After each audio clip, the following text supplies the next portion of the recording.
Hey mama, what's up? It's early in the morning, meaning I haven't really started my day. But I wanted to talk about trauma.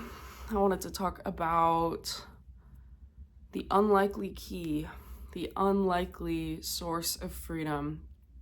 And this is coming from a weird point of inspiration because I was scrolling on Pinterest and I think I saw it was like a pin about it was a pin about like trauma and a pin about how trauma makes you feel or keeps you in a place of darkness and scarcity and fear.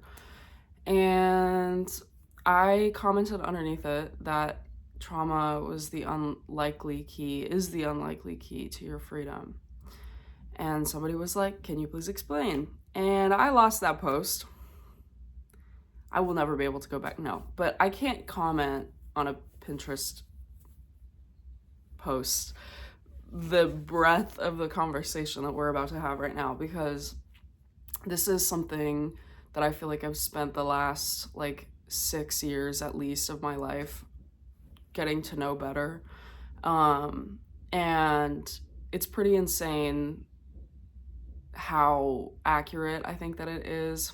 And I've had some conversations about this with myself, like kind of going back and forth about how, like, can this be misconstrued in a way that makes it seem as though you are only your trauma? And I really just want to like preface this by saying and urging you by saying you are not your trauma. Your trauma does not define you. Your trauma does not make you a good person, a bad person, whatever. That's, I mean, subjective as it is. But trauma, I believe trauma is just something that happens to us in life that makes us more resilient. It makes us, or rather, it can lead us towards a more resilient state of mind. It can lead us towards this sense of freedom that I'm talking about, because trauma is exactly the opposite behavior and action that makes you a good listener, makes you confident and secure in your person, makes you resilient. And it's because what trauma teaches you when your parent is neglectful or dismissive or abusive, what that teaches you is, it teaches you a few things. One, it teaches you that you are subject to your parents' own trauma, your parents' own unresolved shadow. And it teaches you that you don't have to be a continuation of that shadow. And you have the opportunity to use the trauma. It's sort of like a reverse psychology in a way where you're analyzing something from the reverse. So you have this behavior. Why do I have this behavior? Why does it bother me or why do I feel jealous when my boyfriend talks to other women, for example? Why do I feel fear when I go out into public? Why do I feel like people are judging me when I go out into public? Why do I feel like all of these things, all of these residual narratives that we tell ourselves as a result of having trauma, as a result of having below par parenting? It's there to teach you how to alchemize that, how to change that, how to become somebody who does not step out into public afraid, someone who does not look at themselves with hatred, because that is the exact negative behavior that you can counter with a positive thought and positive behavior to neutralize it.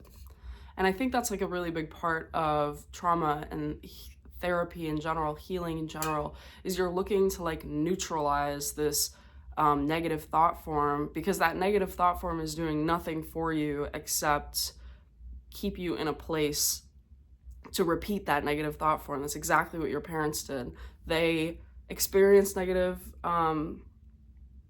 teaching, behavior, whatever, at the hands of their peers or their parents. And then they took that as a marker of their identity, as something that they believed to be true. They did not question it. And if they did question it, it didn't go very far. And then they internalize that, and then they push that down onto you because that's all that they know. And I think that's a really big part of like healing your relationship with your parents and relationships with your peers and just the world, is that people project themselves onto you every single time you talk to them. There is not a single moment in which you are talking to somebody who is not who is unfazed by the feelings and the thoughts that they've had since childhood. Now, that does not mean that you are condemned to living the life of your childhood over and over and over again. Not at all. Because what healing is, and what trauma healing is an identification with the fact, a integration of the fact that you are not your thoughts, you are not your actions, you are not your past, you are not your trauma, you are not your future, you are not anything except for the present moment, and that present moment can contain anything. Meaning, today you can decide to question the thought form that comes up when you're triggered. So yeah, I should have clarified that the form of triggering is like I think it's like the base reasoning, the base like idea that you have something unhealed in your past that you need to integrate. And if you integrate it by neutralizing it, then you can move on and you won't be triggered by the same situation. So if you think about the past, if you think about a triggering event that might have happened for you, and triggering can look like, okay, so I'll use an example from my own life. When I feel like I'm not being appreciated by other people, I feel triggered because I feel like a feeling that I had when I was a child where I feel like I have to prove my worth. I have to prove to the other person that I am worth being listened to. And their actual, whether or not they're listening to me or not, it's not relevant, because it's my perception of how they're treating me. And so with my perception of how they're treating me, I now make a judgment on myself and on them and on the world, like the collective, just all people, that all people don't listen to me. All people make me feel like what I have to say is not relevant, is not important. And so I have this feeling of anxiety, I have this feeling of stress, I have this feeling that instead I'm going to resort to this trauma-induced behavior, which is I'm not going to speak my mind, I'm not going to express my needs, I'm not even going to bring up to the person that I'm feeling this way, because I know that if I do, I'm going to be rejected. And so that is sort of like the path that trauma takes as far as triggering you. And in those moments where you find yourself triggered, the next step is to literally, you're noticing, okay, I'm triggered right now. I'm feeling, you can analyze why you might be, you don't have to, but like feeling your feelings, addressing in the moment that you're feeling triggered, realizing, look, that this may not be how this other person feels about me. This is a projection of my own making, and it's not fair to project that onto somebody else. That is one of the ways that you can face trauma, face your triggers, and neutralize them. And most of my significant trauma healings, like on a broad scale, has come through like meditation and really just kind of like spiritual feelings of like awakening and feeling like, whoa, or like realizing like, whoa, other people like don't they're just projecting their lived experience onto me and onto the world, and it's not personal and it has nothing to do with me, and all of my triggers are my own and my trauma is my own, and therefore I can heal them. Like those things can happen all at once and sort of dictate the behaviors that follow after it. But as far as like day-to-day things, you should try your best to realize where you've been triggered, realize where you've been traumatized, how you've been traumatized. Like dissecting the anatomy of your trauma is very important, because that's how you realize what kind of behaviors are incarnations of that trauma, that past trauma. How you talk to yourself, how you talk to other people, the assumptions that you have about the world, the assumptions you have about yourself, the assumptions you have about good people, bad people. Like, it's all, the trauma that we experience is something that affects us on such a deep level that it does, like, get down into our genetics. Like, it makes it something that we just have this feeling that the way that I'm perceiving the world through my lens of trauma is the right way, because that lens is most often the thing that has protected us the most. What I mean by this. So you as a human being, you're programmed for survival, like, point blank. You're not programmed for making a lot of money. You're not programmed for, like, admiring beautiful things in your life. Those are just things that you can do, and things that you can appreciate, things that you can realize in your life.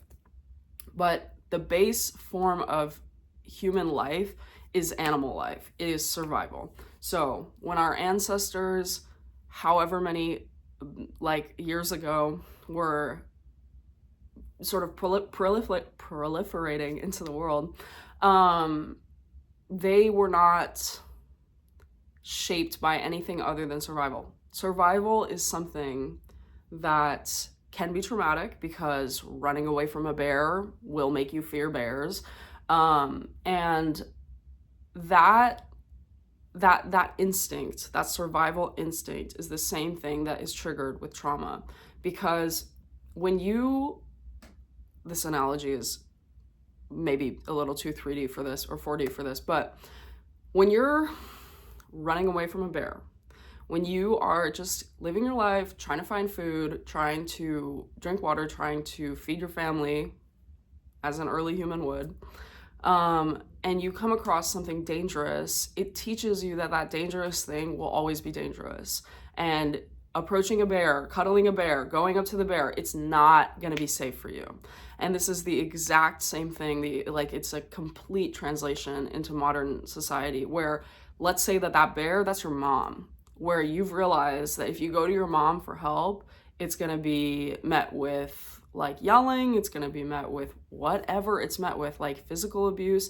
It's just, you learn that that's not safe for you to do anymore. That is a survival instinct. And that's what people mean when they say that it keeps you in survival mode, because you're forcing your body to stay in this sense of stress. And I also want to add a tidbit in here. Trauma is not your fault. Trauma has literally nothing to do with you, and has everything to do with the people around you projecting their experiences onto you. And I really do believe that a big part of trauma healing is addressing that it's not your fault, but it's also not the fault of the person that comes before you. They had no choice to receive the pressures of their parents or the pressures of their outside life. They had no choice. And it was just a matter of how they responded to it. And past generations, they were not thinking like this. Like, on a broad scale, by a lot of people, they're not being taught that your mom treats you this way because her mom treated her this way because right? So that survival mode, that feeling of staying in stress, when early humans ran away from the bear, they could generally believe that the bear's not gonna, like, come attack them in the middle of the night for no reason. And if you translate that to another form of trauma, because it's the same thing. You know, if you're living in your bed afraid of a monster that's gonna come get you, like, it's keeping you in survival mode. And the whole thing with trauma healing, the whole thing of kind of moving on from these, like, past traumatic experiences, is the realization that you have the power to stop the feeling of survival mode. You have the power to release the sensation in your body that is tension, that is trauma. And the unlikely key aspect of it is it doesn't really seem like the way you exit trauma is by reliving it or is by integrating it. But truly, if you run away from trauma, if you run away from this feeling of survival mode, you're not doing anything with it. It's still stuck, it's still dense, it's still heavy in your body, and it's still triggering that fight or flight mode that is keeping you alive, right? And the only way to integrate is to stop fighting, stop fleeing. You face it, you see it, you address the way that you're feeling, you protect yourself, you make yourself feel safe, you go through this like transformation of the self and of the body where the trauma isn't the primary thing that resides within yourself, and that can be reversing that the feeling of neglect by fueling yourself with love, right? And it is one of the most difficult things that I have come to realize with my journey through this is that my parents are not going to do this for me. And my parents, who I believed to be the knowers of all things, the protectors of who I am and who I'm going to be, the people who I thought swore to protect me, swore to uphold me, love me, whatever, they're not going to do this for me. And I can't expect them to do it for me either, because even though I'm their child, even though I still have this feeling inside of me where all I really want is their love, if they showed me during the formative years of my life, during now, that this is not something that they can do for me, then I have to do it for myself. You have to do it for yourself. And I am so sorry for the kind of like weight and realization that holds. Some of you may have like completely written off your parents, and I get that, I've been there too. But after I sort of, I mentioned this before, after I talked to myself about how they too are traumatized, they too have had experiences similar to the ones that I've had by the hands of their parents. It's not their fault. They were children once too. But I too was a child. It's just it's kind of a disheartening thing to realize that, like, yes, my parents are hurt, but I'm hurting too. But really, ultimately, like, if you do want more, if you want to overcome your trauma, if you want to overcome this, like, sort of lens that it feels that you have on the world, you have to choose to do these things by yourself and for yourself. And I really hope that you do. I really hope that you find the light at the end of the tunnel, because I swear to everything that matters, your life will completely change. And it may be in the more subtle ways where you find yourself not judging people before they open their mouth. You find yourself being more accepting towards yourself. You find yourself being more forgiving. Like, it's just these sort of like holistic feelings that have been trapped in the shadow space for a very long time, that you're bringing to the surface. And these parts of yourself that have been like conditioned out of you, that have entered the shadow space, they're not bad parts of you. They're not like,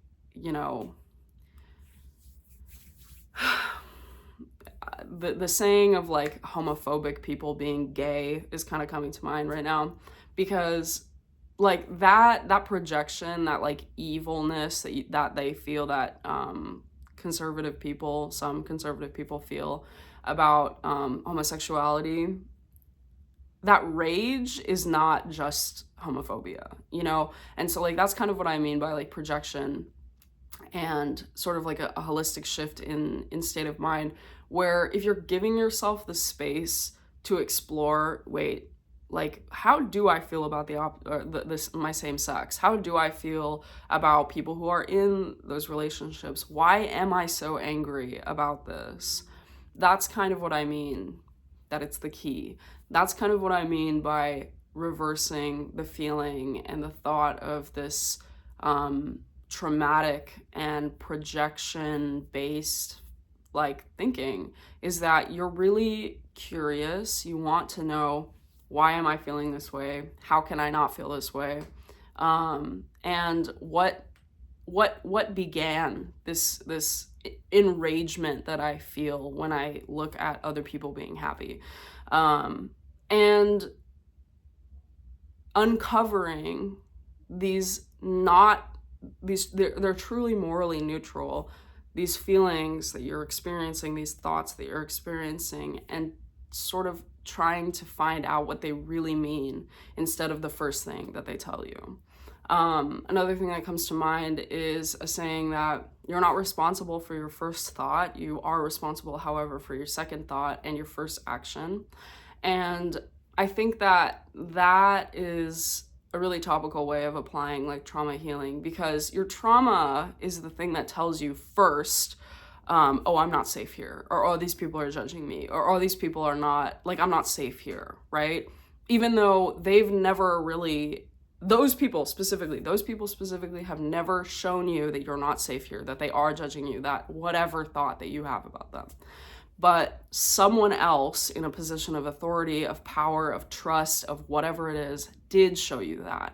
And so you're analyzing and refreshing your relationship to power, to judgment, to guidance and trust, and you are reassessing how the people in your life have made you feel, have made you think about yourself, about them, about other people, and then turning that around. Because it is really often not the case that you go out into public and people are judging you. It is really not often the case that you go out into the world and someone will attack you. It's all a projection. It's all like the reality that you call in for yourself through the lens of trauma or through the lens of healing. You choose. You choose. So with all of that being said, I think I pretty accurately or well covered the thoughts that I have about trauma and healing. If you have any questions or if you want me to clarify on some things, I am more than happy to do so. I think that, so my perspective is a sort of a spiritual and a psychological one. And I think that when you get into those realms of conversation, it can kind of like the definitions of things can be blurred and muddied. Plus everybody has a different idea of what the shadow means or what trauma means or what healing means, right? And this is just my perspective on how your experiences, though real and valid and totally like normal, can change and can shift into something that serves you better. Because let's be honest, if you wake up in the world and you think every time you leave your house or every time you reach out to somebody that is important to you, that you think that they're gonna hurt you or you think that it's not safe, that's just gonna be your life, like forever. And that's how trauma gets passed down, because you take what your caregivers have to say or the people in your early life, what they had to say, what they did, you take that to your grave. And you don't have to, because it is truly not all of the world that is emotionally stunted, like perhaps your parents were. It is truly not, it's not fair and it's not accurate. And I really hope that you find that to be true, because I promise you that if you do some trauma healing, if you do use trauma as the unlikely key, you will heal yourself. And heal your children if you choose to have any, or heal your friends, heal your family. Like, you will heal the people around you by being healed. So I love you so much. Thank you for being here. Thank you for listening. I actually really like this conversation. I thought this was great. And I will talk a little bit more about trauma with parents and kind of strategies for overcoming this way of thinking. But as far as an introduction, there you have it. Have a great rest of your day. Take a deep breath. Tell yourself that you love yourself. Everything's gonna be okay. Bye.